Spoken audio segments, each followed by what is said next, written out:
This episode, I'm joined once again by Erik Butler to discuss his book, The Devil and His Advocates. I'd like to say a big thank you to all my paying patrons and subscribers for making all of this work possible. If you'd like to support the podcast and keep everything running, please find links in the description below. Otherwise, please enjoy. So, Erik Butler, once again, thanks for joining me on Hermitix podcast. Well, thank you for having me. We are going to be discussing your book, The Devil and His Advocates. This was published by Reaction Press, who were kind enough to send me a copy, so a big thank you to them. And as per the title, this is a book which is really an intellectual history of the devil, of the myth, the figure, the place of Satan, the devil, whatever you want to call him. Lots of names for this figure throughout history. Beginning from, as you begin with a sort of etymology, which we'll get to, beginning with this etymology, which is immediately taken sort of in the way that we still see it and is kind of incorrect, through the whole history really has been one of where did all these people get all this from, especially the medieval period.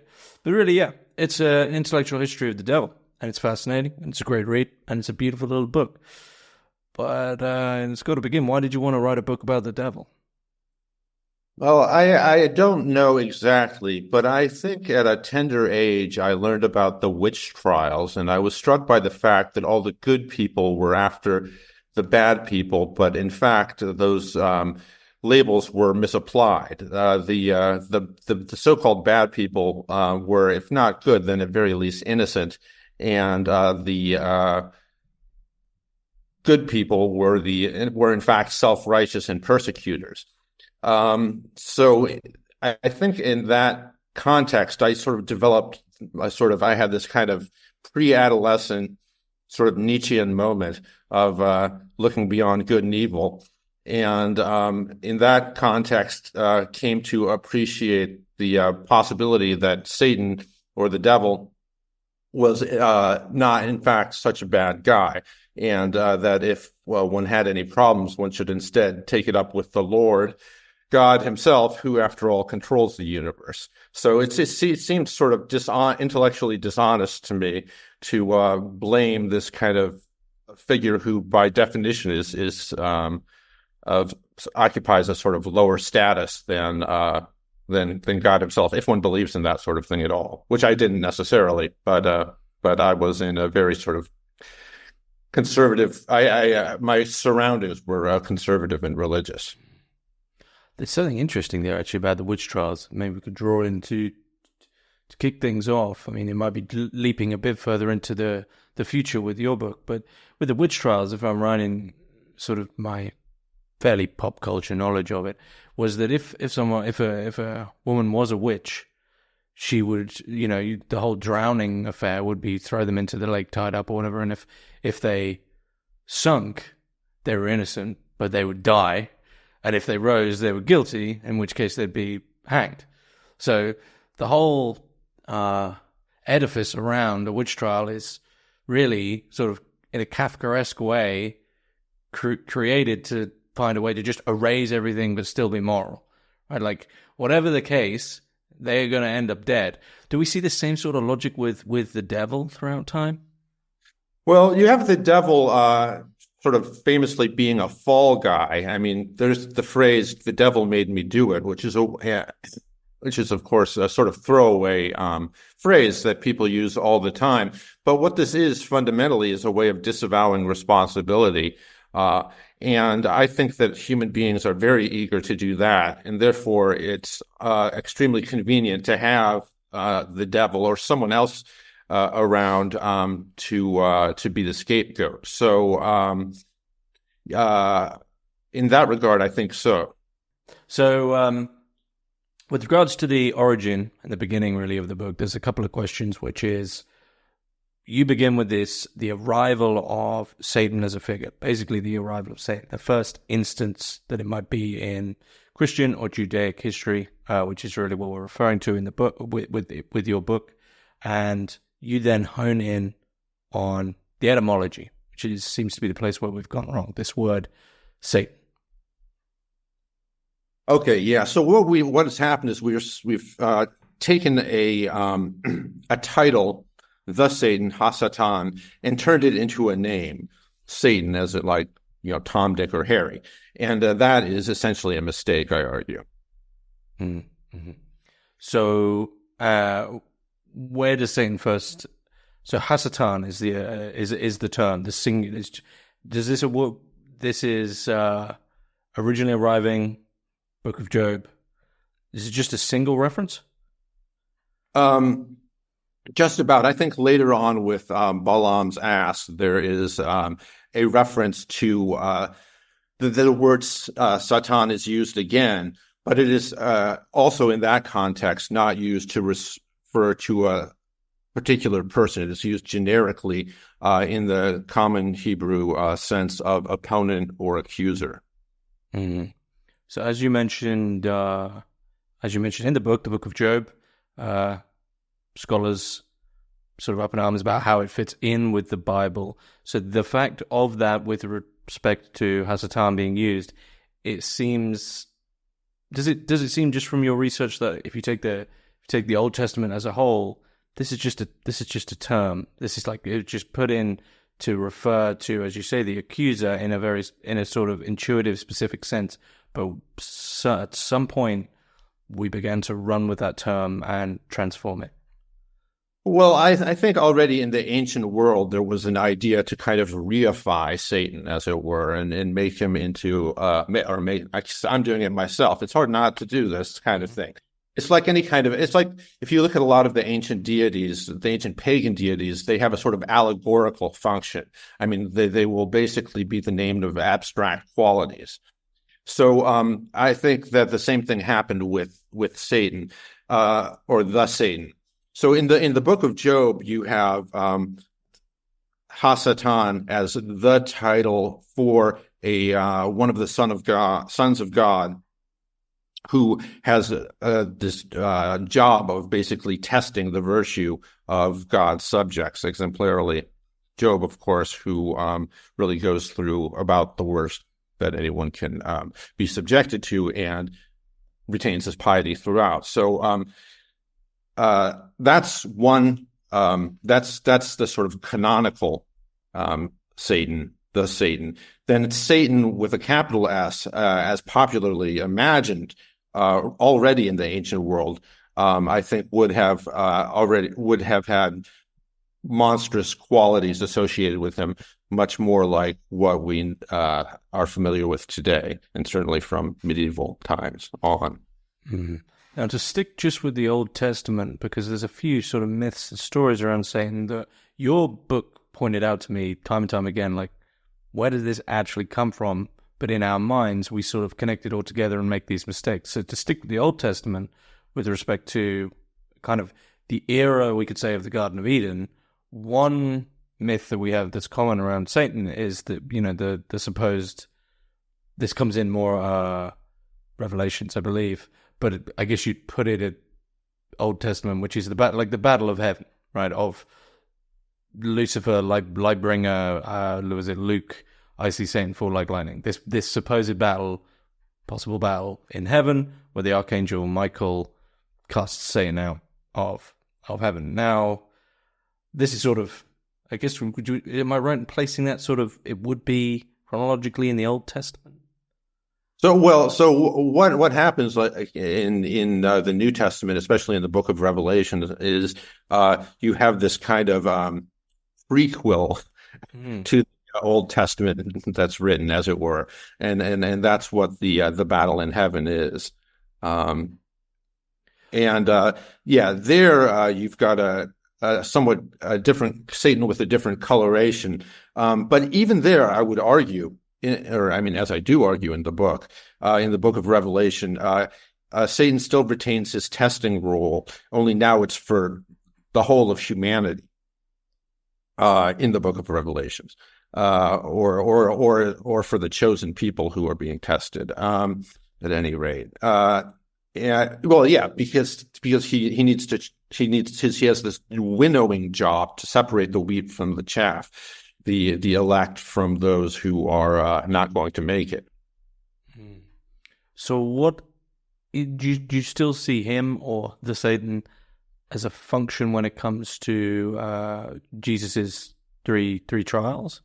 This is probably the more probably the most controversial place to read it in the way you do, and I mean that in a nice way. Would be this point with Christ, who is quite literally God. At this point, is it an external Satan? Right. So the difference that your book then introduces: external Satan, capital S, big figure, who's quite literally externally testing Jesus, or the accuser, which seems to almost have a possible internal role? Well, yeah, because in in the so-called temptation of Christ, again, temptation that makes it sound like an attempted seduction or something. So that translation might not be the best, but we'll just stick with that for convenience's sake.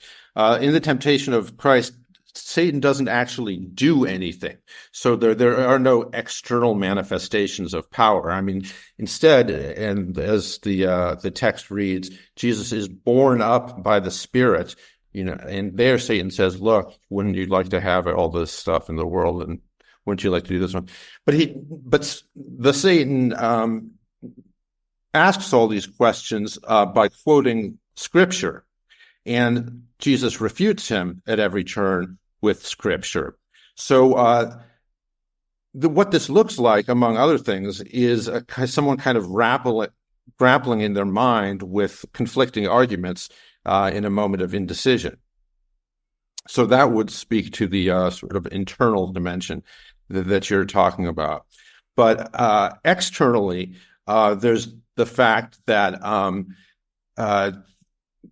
the arguments that Satan musters he presents in much the same mode as the Pharisees would have done, and so there are these grand traditions, Jewish traditions of debate, and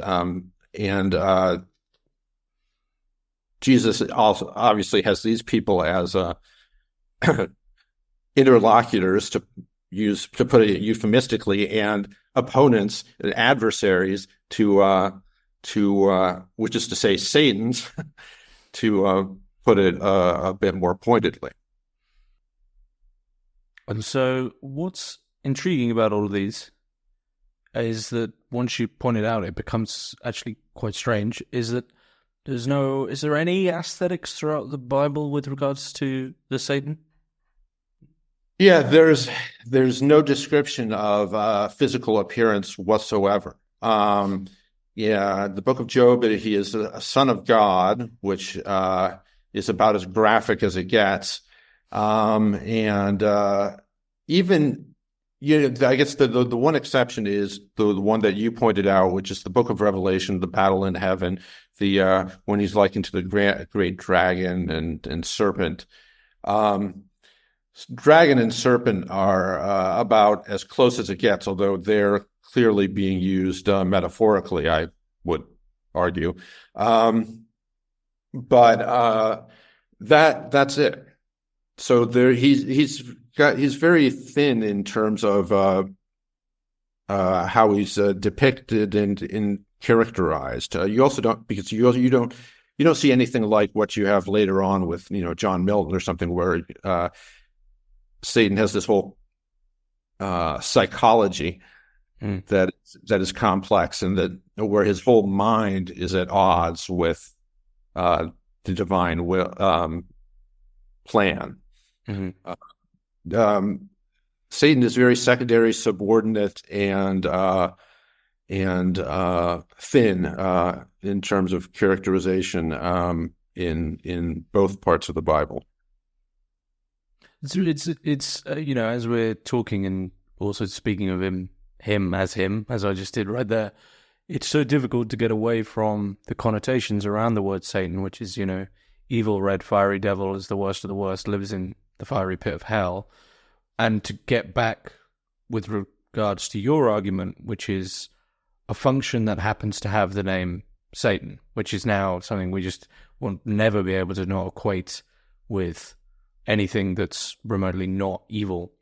So throughout, just to encapsulate this Old Testament, New Testament, biblical period, for this whole time, Satan for you, a tiny amount of turning him into a him, into a figure, but ultimately not the fundamental aspect being that rebellion isn't really there. He has stayed just as a function subordinate to God, who happens to have as his primary function to be that sort of, right, I'm going to come and, he's God's tester. Yeah, that's about the short and long of it. I mean, it's in the whole Bible, he never appears in any other capacity, and that doesn't mean that there weren't traditions alongside the Bible, any number of texts that circulated that presented a different version of events and a different sort of face of Satan. But within the Bible, he's a functionary. End of story. Full stop.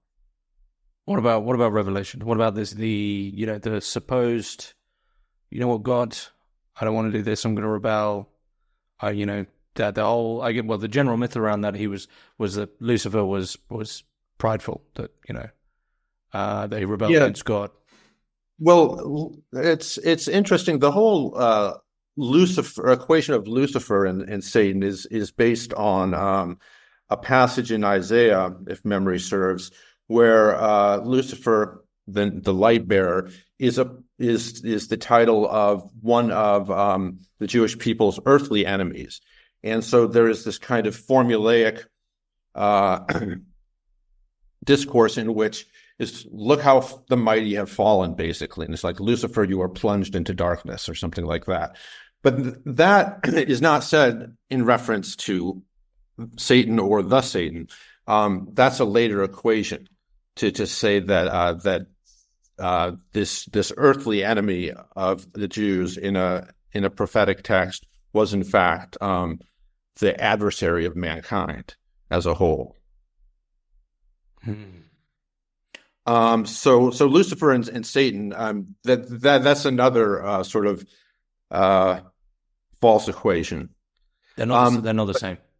They're not the same. I mean, they effectively become the same for a whole tradition afterwards, but there isn't any textual support for that in the texts of either the Hebrew Bible or the New Testament.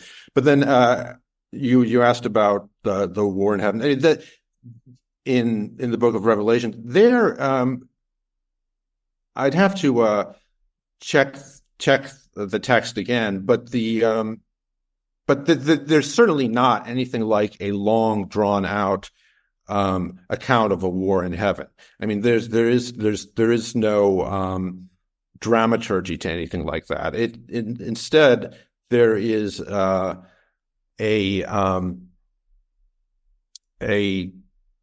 sort of literally a falling out that has occurred, and in vision, and everything that John says is in visionary time. So this is also the same book where we have lambs with 7 heads and or eyes, and beasts around the throne of God and things like that. I mean, everything that has to be taken allegorically or figuratively, or at any rate not literally. So there's angels with trumpets blowing and so on. There's any number of things. The whole book of Revelation, in a word, is nothing like the rest of the Bible, except maybe the book of Daniel, which also has some fantastic stuff in it. So references to Satan there should be viewed sort of in brackets, for one, I would argue. And then two, more importantly, he still whether he rebelled or not, according to this book, he still has a testing function, because the whole of the book of Revelation is the ultimate test. It's who survives the end times. And so if Satan rules this world, that's much like Satan ruling Job's life for the duration of his afflictions. There is this period during which people are going to have to endure and endure the tests of the Lord, and the one who sort of supervises the whole affair is the Satan. But it's interesting to think about that, the way you've put it, that the person who supervises the whole affair is Satan. When we change that to the Satan, that which supervises the whole affair is that internal accusatory testing function that people may or may not maybe fail in some sense. Not literally a long-tailed goat man. Well, yeah. Oh, well, certainly. Okay, so yeah, the Go Man doesn't come along until the Middle Ages. That's for sure. Well, actually, that's not true. I mean, or it depends on how you define the Middle Ages. I suppose by late antiquity, he was already there because of the church fathers basically converting old pagan deities like Bacchus into devils. But yeah, the biblical conception of Satan is pretty far removed from I would say from hellfire and brimstone, because even the book of Revelation is an exception in any number of ways, but it's all so florid and over the top in terms of its imagery and rhetoric that you can't really take it the way that you can very straight. You can't take it the same way that you take any single other part of the New Testament, where the language is actually very simple and elegant and uncomplicated. And as it's famously said, the one person who speaks the most of, in quotes, hell in the Bible, specifically the New Testament, is Jesus. But when you look into this, it's the hell, which is Gehenna, which is actually a flaming rubbish pile, which, he's quite literally gesturing to. So with that, it's, come on, it's a bit of a leap between a flaming rubbish dump to Dante's Descent with Virgil, right? Well, it is quite a leap, and I mean a leap that not anyone can make. Dante was a great poet, but not everyone should be able to think that they can make that same leap quite as easily. I think the whole idea of hell, like the idea of Satan, has been really kind of corrupted and vulgarized. So when do we really begin to see the cultural solidification of, I guess there's a few versions of the visual aesthetic Satan, but horns, tail, fire, brimstone, the sort of triangular horned face, and I guess also that notion of of that sort of bastardization of agency as well. It seems to come part and parcel with that aesthetic of, we now have a very borderline corporeal scapegoat. When does this really start to solidify in culture? Well, it probably starts to really solidify when a lot of other things started to solidify, probably around the 12th century, which is when you started having the universities and the cathedrals being built, and these sort of grand consolidations of power and tradition. So it was during the High Middle Ages that I think the thing to remember about the Middle Ages is that most people were illiterate, and they at any rate couldn't read Latin, which is what the language that the Bible was in. So what this meant is that to reach the greater population, predication was indispensable. You had preaching of the word, and any number of visual aids. So the church relied to a great deal on things like, well, you can look at the beautiful sort of on the altar wall of any number of Europe's cathedrals. You can see these representations of the final judgment with these incredible Satans at the bottom of them, normally taking up quite a lot of that bottom space, and eating the assorted sinners and wrongdoers of the world, and sort of with all the blood, gore, and so forth. And this grand Satan, the sort of great masticator, as it were, is invariably attended by a whole slew of demons and devils who exhibit the traits that you were talking about. The sort of bat wings and the horns and the pointy tails and so forth.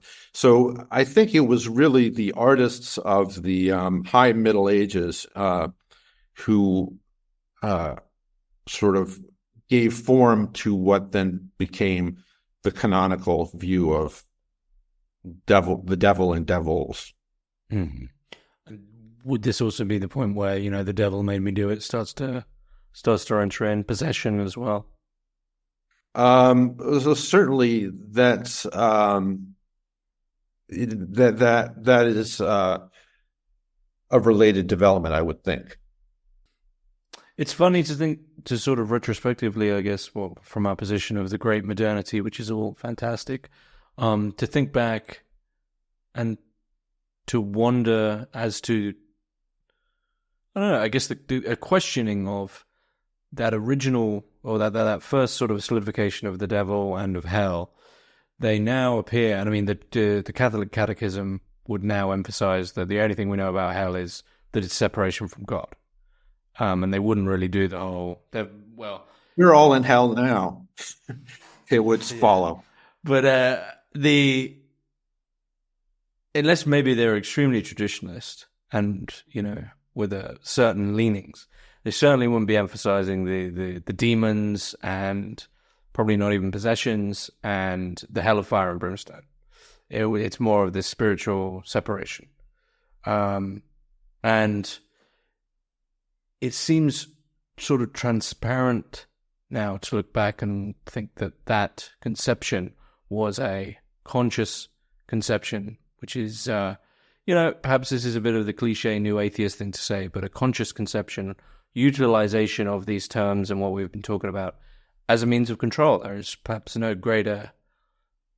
If you do bad, guess what? You're not just going to go somewhere bad. You're going to go to the quite literally the worst place imaginable, and it has a leader. It's all very easy to think about.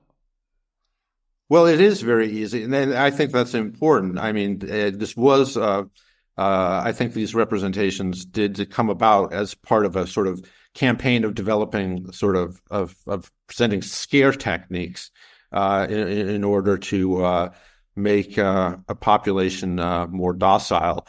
That's for sure. But well, I would try to play the devil's advocate in this case, and in this case being the advocate of the church and saying that people need to be controlled to a certain extent, and they benefit from so the moral guidance of if not their betters, then at least someone with some critical distance. I'm going to have to ask you. Could you expand upon that? People need to be controlled. We don't have our best. We don't have our best interests. We don't look after our best interests. Well, I can quote a modern authority on this too, and that's Freud saying, like, we don't know our own minds, and I think that fundamentally the church sort of performs this kind of role of orientation that is valuable, and that even if it's a somewhat crude and schematized version of things, having Satan there as this kind of bugbear to scare people isn't entirely unwelcome. Just to tie into that, actually, I mean, this is come up in a couple of other conversations recently, and it's sort of fascinated me since I heard it. Obviously, famously, we have Nietzsche saying, God is dead, and I think with that you could throw everything that comes with God, which is inclusive with heaven, hell, and these guiding things which tell people what to do, as you said. But Slavoj Žižek says, God may be dead, but he's well and alive in the unconscious. And as you mentioned Freud there, the devil too, I would say, that whatever this guiding or anti-guiding figure, this, you have done something bad, therefore you are in this camp. The devil too is still alive in the unconscious. And so we haven't got away from all of this. We haven't got away from him just yet, or hell. That won't be a good day. No, I really don't think it would be. Well, there is the phrase "hell breaks loose," which is very apt. It's interesting that you just mentioned Nietzsche, because at least one of the times that he talks about, he uses the phrase "God is dead." It's in a little selection called "The Madman." So it is, those words are attributed to somebody who is insane. It's not just a straight forward, clarion call sounded by the Antichrist philosopher himself. But I guess there's a strange difference here, though, because the devil is, on the one hand, that sort of guiding force in the sense of being the representative of evil, of what not to be. But at the same time, he's constantly a scapegoat. And so what's the progress of him as a scapegoat? I mean, Girard, I guess, explicitly has written about this the most, of the devil's sort of attempts around, the final trick, in a way, that God plays on the devil, is letting him think he's won with Jesus' death, and then he comes back to life. And Girard putting this in relation to Apollonius of Tyana and these other forms of scapegoat. But what is the progress of the devil as this? Yeah, what is this progress of the scapegoat throughout, the devil as a scapegoat throughout history?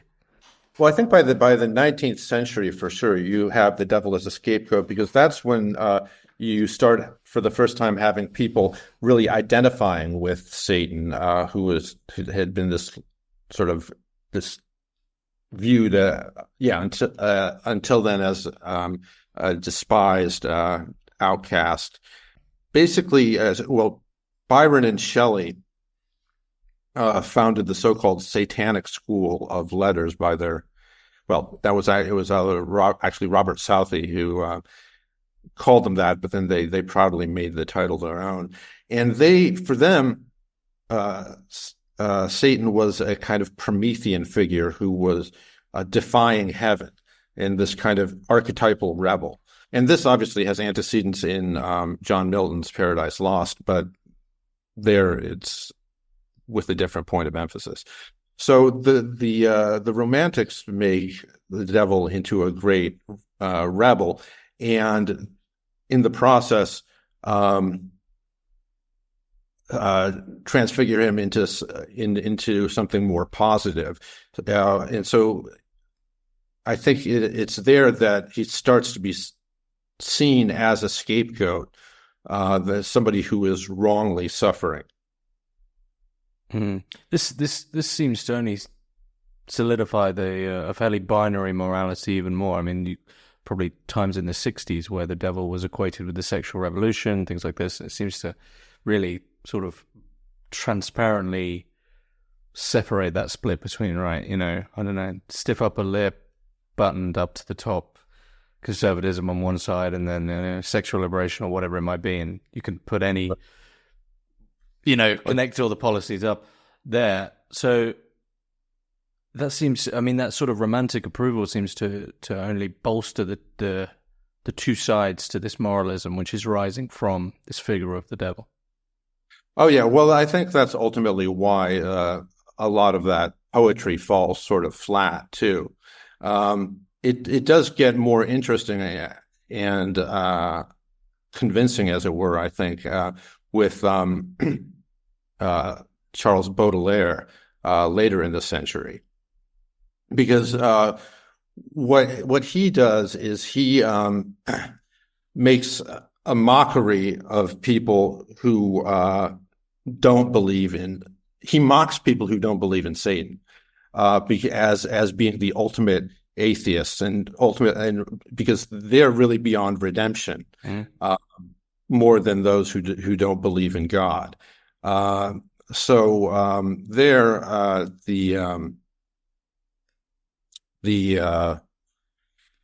sort of there's still the identification with Satan, but in a different capacity. When even demons believe in God, right? Well, I guess they know of God, right? So traditionally, that would have been angels who rebelled. So they know of God, and I think that they're irredeemable as well, I think. I expect so. I mean, the thing is, again, the Book of Revelation notwithstanding, Satan is not a great rebel until Milton and then the Romantics. So, I mean, I guess maybe this would encapsulate what we've been talking about so far. What is it you see as Milton getting wrong, or is he just having fun with it? Well, Milton is remarkable because he doesn't have a reputation for having a sense of humor, but Paradise Lost actually has extremely comic passages in them, specifically when Satan is in the Garden of Eden trying to induce Eve to do his bidding. He's like this. The phrase is "squat like a toad, crouched near her organ of fancy," which it turns out means her ear in the day. But you've got this really sort of slapstick sequence also in The Fall from Heaven. There he is neither flying, swimming, walking, or crawling, and he's got his limbs extended in every direction, and he can't hold fast to anything. And it's kind of like this Wile E. Coyote scene from the Bugs Bunny cartoons. So that there are these very funny passages of Paradise Lost, and they are paired, however, with these other sequences where Satan is really very commanding and appears in this kind of sort of quasi-divine light himself. But it turns out they're all in pandemonium, which is smaller than the head, which is as small as a pinhead. So he builds these great edifices and castles and battlements and so on and so forth. It winds up being this tiny speck of dust, basically. So what Milton is doing with Satan is he's showing the power of one mind to build, well, to use the terms of another author who's roughly enough from the same time, Cervantes, to build, castles in the sky. Well, castles in Spain in Cervantes' case.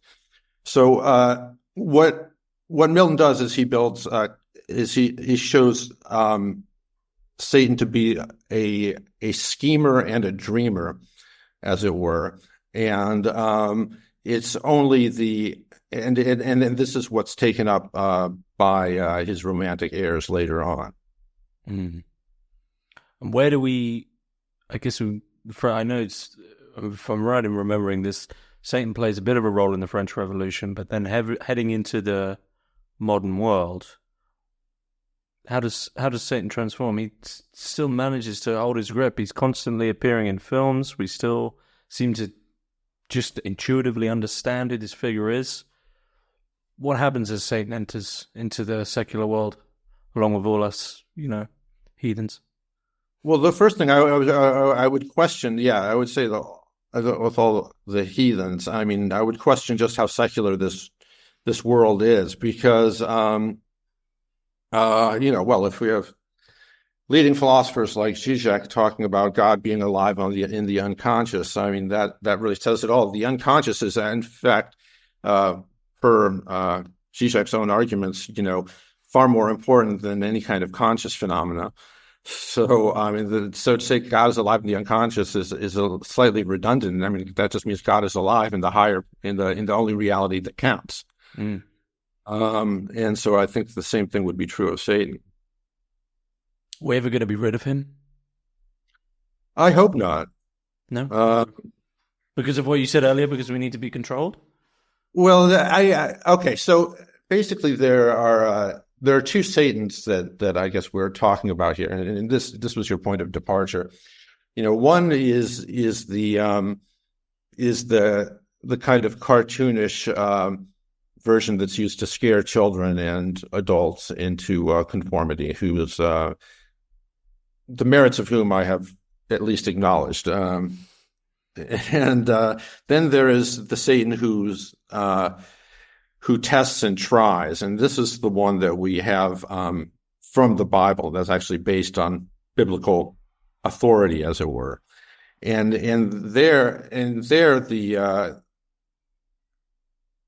There's no ill intent whatsoever. There's no even prosecutorial zeal. There's just a matter of fact, business-like administration of judicial procedure, and that the latter Satan, I think, is even more valuable than the former Satan. What are people worshipping then? And with that valuable Satan, if Satan worship, devil worship is such a thing, what is this force? What is this representative force? Well, I mean, I think that real devil worship would be something like the worship of philology or something. It would be this kind of very dry, formalistic kind of endeavor. The people who claim to be worshiping the devil are, of course, a lot more colorful than that, and they seem to be going for this and rather romantic notion that the devil is a great rebel and that he is therefore someone around whom the oppressed can rally. I mean, that is exactly the kind of attitude that Baudelaire and then Huysmans made fun of.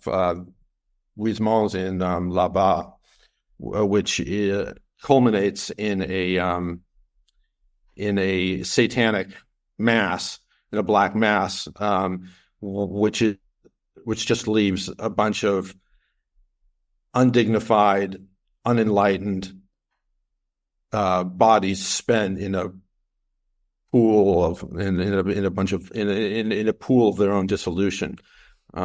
So it affords no transcendence at all. Have any theologians contacted you about your interpretation? I don't know if any theologians have in fact contacted me. They haven't identified themselves as such, if so. Although I suppose I could use, that people use the prying internet to find out about people. And I suppose I just have this kind of technophobic aversion to Googling anyone. How come? It sounds indecent. Oh, okay. It's too easy to pry. Yeah. I think it's become a bit too easy to really wade actually into other people's. It's probably to something like wading into other people's unconscious mind, since there are all kinds of records of the past that are there and unsorted. Back to the devil. One final question. What do you think the future looks like for the devil? Oh, I think it's bright. I mean, probably more for the somewhat coarse version of the devil that we've inherited from the Middle Ages. But as any number of as people with any luck probe their consciences, there will be more than one sting that they feel, and that just might be a prod from an infernal source. Mm-hmm. Do you feel that? Do you feel that prod, that sting from the devil? Um, I think that, I think that, that's another thing that I think is missing is I think I have more of the 20th or 21st century is neurotics, um, uh, regret than in the action than the sort of than the I don't know the pre-modern repentance. I'm just kind of gnawed at by things, but it's more it's yes, it's a gnawing, not a prodding. Is there anything you'd like to add about the devil and his advocates? Do you Uh, think that's key? well, thanks for having me, and you know, with this will be a first step in the devil finally getting his due out there. He I've written a less sexy basically this is a less sexy version of the devil than you'll encounter anywhere else. That's the idea. Okay, a less sexy version of the devil.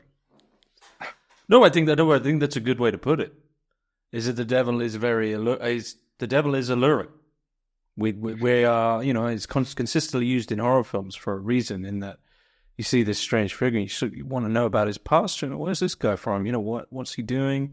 What's this whole thing with hell? This sort of, once again, this is back to Freudianism, really, which is the unconscious. Hell is the worst thing imaginable. Maybe we should go there. Maybe we should venture there and see what sufferings await us, right? No, Satan. That's actually, that's one thing I should have talked about, I guess, which is that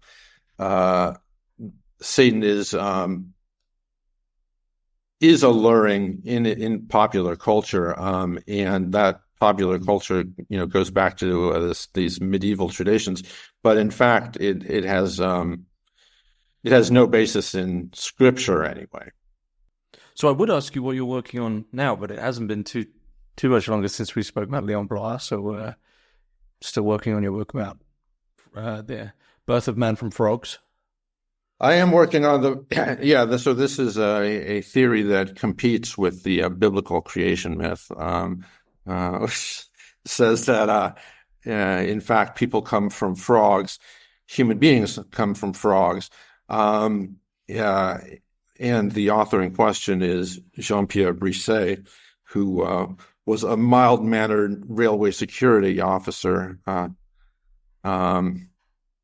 who published at his own expense some 10 books that detail what I've just alluded to. 10 volumes on exactly the same subject? Well, all right, 5 volumes on exactly the same subject. But the other books are pretty wacky too. The first one, for example, is a guide to learning how to swim on your back and on dry land. Swim on dry land.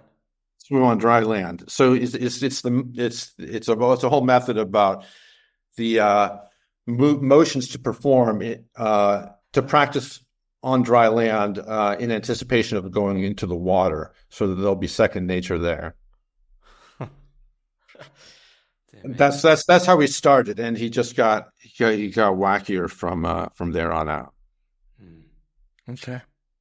Well, The Devil and His Advocates is from Reaction Books. I'll be sure to put the links for Reaction Books in the description below, and for the book itself, and a link for your own website where your other translations and books can be found. But I feel that's a good place to finish up. Oh, wonderful. Thanks so much. Erik Butler, thanks very much.